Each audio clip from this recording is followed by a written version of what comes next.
Why are all of our leaders silent? When it comes to the Israeli genocide upon the Palestinian people, how come Oprah Winfrey, a civil rights historical figure, a woman who represents the modern woman, Oprah probably represents the epitome of what a African American woman could achieve or strive for in this society. I mean, Oprah's been doing well, and she's been doing well for a long time. She came up in the 80s when the broadcasting territories or venues were mainly white males. And here she came with a dark skin, overweight, coarse hair, and she was able to enter that market and thrive. She built her legacy upon acknowledging and standing by and making awareness of the suffering, particularly the historical suffering of African Americans. You know, her publication with Steven Spielberg produced A Living Color, which is a landmark for our culture. It was a movie that described Reconstruction African Americans in very deepened and enriched views, in enriched ways. And you would think such an icon like Oprah, particularly with the financial freedom she enjoys, would even say something about Gaza. You would think she would mention the word genocide. But my review and search for her comments left me empty. I couldn't find any comment about the suffering of these beautiful people in Gaza. It seems to me that all of our leaders have been muzzled, including Oprah.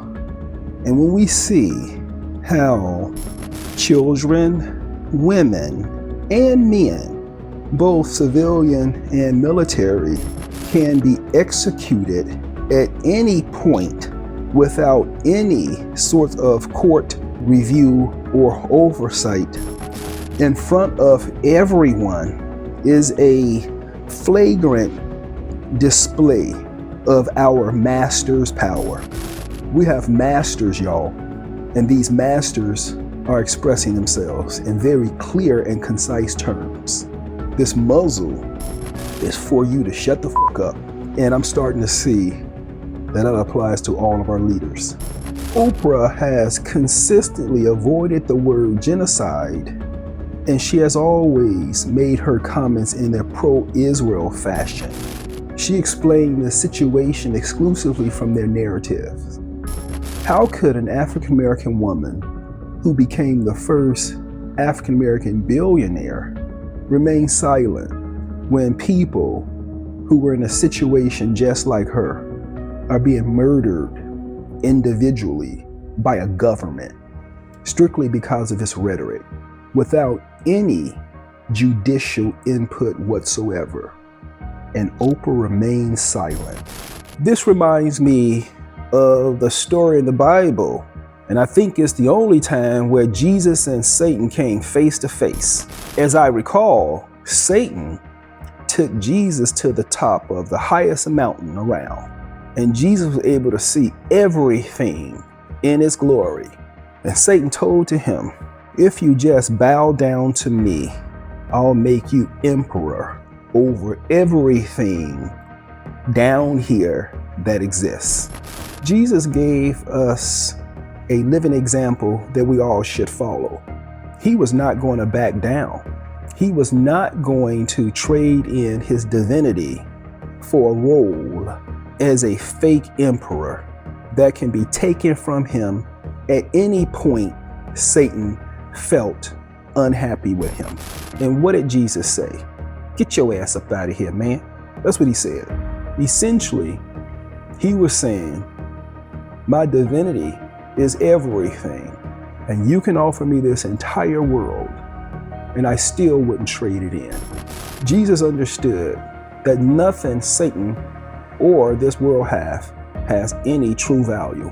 Everything is relative. And I think that's the tightrope Oprah is walking. She has to deny the divinity of coming for such a persecuted people and being a woman who made it out of that pool of suffering, degradation, torture. Remember when Black women didn't have ownership of their bodies? Remember the stories back then of how the men would describe the women? She had no rights. That's our early beginning. And that's the legacy that Oprah came from. Oprah came from Harriet Tubman. We thought she came from Sojourner Truth. Seeing Oprah bow down to her masters, it became clear to me that Oprah came from herself. Oprah's for Oprah.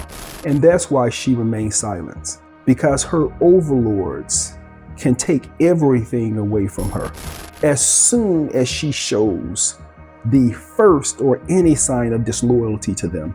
I don't look up to Oprah anymore. I think her time period is done. Good riddance, Oprah. I did a podcast on a topic called Sisyphus. And if you Google Sisyphus, Sisyphus was this king who Zeus sentenced to indefinite labor.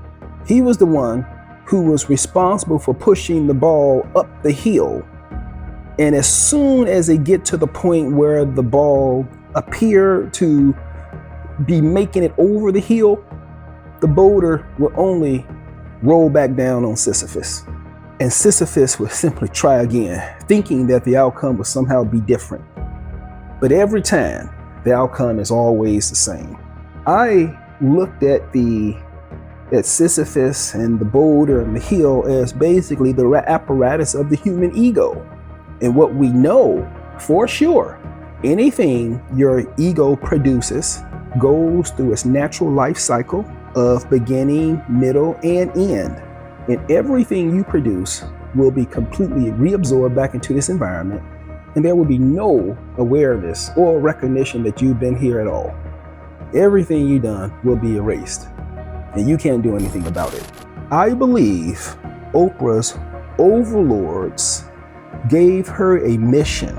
They went to her when she was overweight, coarse hair, chubby face, didn't really fit on the screen well. And they said, we'll make you empress over everything, make you a billionaire. We'll finally get you in the club. The only thing you have to do is get Black women to expand their egos. And what did Oprah say? Sure, I'll do that. And what did she do? Girl, you be strong. You get it, girl. Girl, you strong. Don't back down. Keep going. Keep trying. Oprah was the main cheerleader for the expansion of the ego that strictly focused on African American women. Generations, 2 to 3 generations of young African American women were groomed to believe that expansion of the ego is the route to safety and security. You recall Oprah's audience. You don't need a man. I'm doing this all by myself. You need to be strong. Never back down. Never give up. We women gotta stick together. I recall going through the Oprah movement as a young teenage Black boy. And it was the most insensitive experience I ever recall. I never recall one Black woman actually engaging with me with empathy. They all sort of contextually viewed me as the enemy.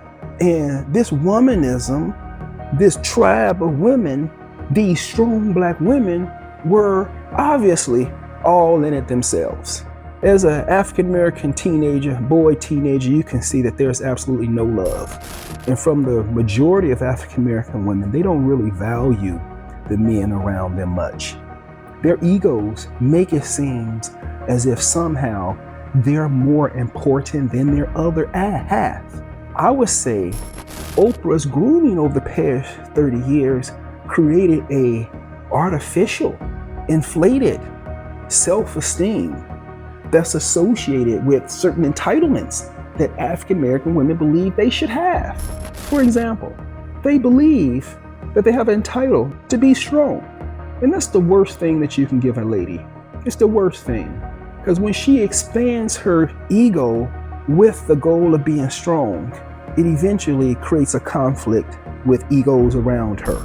These egos around her react with hostility in order to maintain their equilibrium. And therefore, expansion of the ego through conflicts always lead to escalation of the conflict. And the escalation of the conflict is actually the process that destroys all the process in the first place. If we go back to Sisyphus, the boulder, and the hill, imagine Sisyphus pushing the boulder up, meaning expanding their ideas of improvements or control or strength. The only option left is for the ball, the boulder, to come down the hill, meaning the ego you encountered is going to remove all the things that you put in its place. These are obstructions for someone else when you use conflict as a way of getting to your goals. It never works. 30 years after Oprah, you see the decimation of the entire African American family. And you see hordes of African American women who will go without suitable partners. In fact, single status is currently the default status for the majority of African American women. And because of the inability to find a suitable partner, the financial and economic situation is more vulnerable for these women. After 30 years of Oprah, you definitely see the expansion of the ego in women. You see young girls fighting, you see teenagers fighting, you see women fighting at home, women fighting men, women fighting at work. You see black women fighting everywhere. They're fighting for their lives, deploying the strategy that Oprah gave them all. And they're all taking losses. It's awful to see. And it's unfortunate that women who are trying to improve themselves are actually being harmed by the grooming that occurred by one of them. And this grooming that occurred was because she was the one that gave African Americans the template to expand their ego and therefore convert to Sisyphisism. And what we see now after that is her remaining silent when her overlords tell her to. So I believe that Oprah is remaining silent because she's bowing down to her overlords. She's abandoned the black woman and the black woman's struggle. She's abandoned civil rights and human rights. In my opinion, Oprah is likely remaining silent in an effort to not displease her overlords because she was successful at her mission to groom and convert 3 generations of African American women from women who looked for help in improving their lives and their families to becoming Sisyphus. She was very instrumental in women leaving the family and accepting a more vulnerable single mother model. And they appear to do this for several reasons, including pride. This locked 3 generations of women into duality, whereby all of their efforts were 100% guaranteed to be reabsorbed into the environment. It's an awful tactic that she gave these 3 generations of African American women. If I had to give advice to anyone, particularly African American women, I would say you have to strive to get outside of the ego. Outside of the ego is where you do not have duality. Duality is when all your efforts are eventually removed by the environment. And that happens 100% of the time in the ego. If you want to get out of this trap, give up. You're not meant to fight. You're not meant to be strong. You're not designed for conflict. You're not designed for pain. Struggle is not attached to you. You have to go find it, pick it up, and stay attached to it. But it's not a part of you. And struggle does not find you. You find it 100% of the time. I would encourage any woman to first think of your family. Think of your partner. Think of your husband. Think of your son. Think of your brother. Think of your father. Think of your grandfather. These people make the other half of you. And there's no way you can escape from this. I would say to every African American woman, you can never, ever achieve anything by reaching outward. And that's what Oprah directed the focus for generations of naive women. The only way you ever make progress is seeking inward. It's you. You have to change. It's you. You have to do better. It's you. You have to improve yourself. It's you, not anything outside of you. You cannot change anything in this world. And that's the problem. Oprah gave you a delusional belief that you could. And the reality is that you can't. And so all your efforts for 3 decades are wasted. You're still back at square zero, if you're lucky. And for many of us, we're behind, very far behind, without the capacity to even catch up. So I'll say, hey, let's tip our glasses, put our glasses up in the air. Let's tip our hats to Oprah, billion-dollar lady, living in her billion-dollar mansion, where little bitty babies are being crushed. She ignores it all. When Satan told Jesus, I'll give you it all, Jesus said, man, get the f*** out of here, bro. I think her overlords gave her a business strategy. I think the content on her morning show was divisive enough to cause widespread conflict between African American men and women. I think she antagonized the situation. I think she framed the content. I think this public and national division that would recruit and make African American women, even though they didn't know each other, loyal to each other over their men, over their sons, over their brothers. They're exclusively in a club by themselves. And I think that the women lost this gender war. And the reason I say that is when I look at the women around Oprah's age, I see certain similarities. I see, at least in the professional realm, I see a lot of very talented, a lot of very gifted, a lot of very good experts, administrators. This class of professional African American women is highly skilled.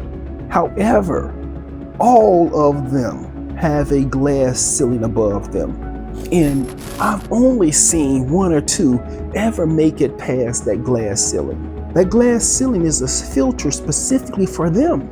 Because as I move to my career, I see younger women of different nationalities becoming leaders, becoming promoted, becoming vice presidents, becoming presidents, becoming CEOs, and ultimately becoming owners of the enterprises that they began with. I see very talented African American women watch women of other colors move past them in their careers. I see the hurt on their faces. I see how exhausted it is. I see the impact it's having on their bodies.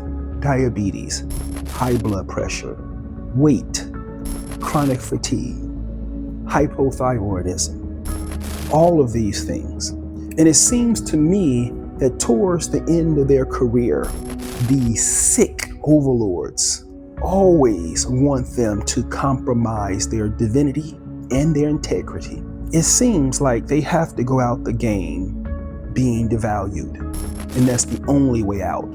Unfortunately, I hardly ever see African American women getting the recognition they deserve in the areas that they're working in. And it's painful to understand that this is happening and none of them can really talk about it aloud. My heart aches for these women, and I hold Oprah and her buddy Gail responsible. After 30 years of working by yourself as an African American woman, would you still listen to Oprah say, "You go, girl, you don't need a man"? While every woman she's competing with is standing with her partner. So right now, I understand why Oprah remains silent, because she sold out a long time ago. She sold the black woman out.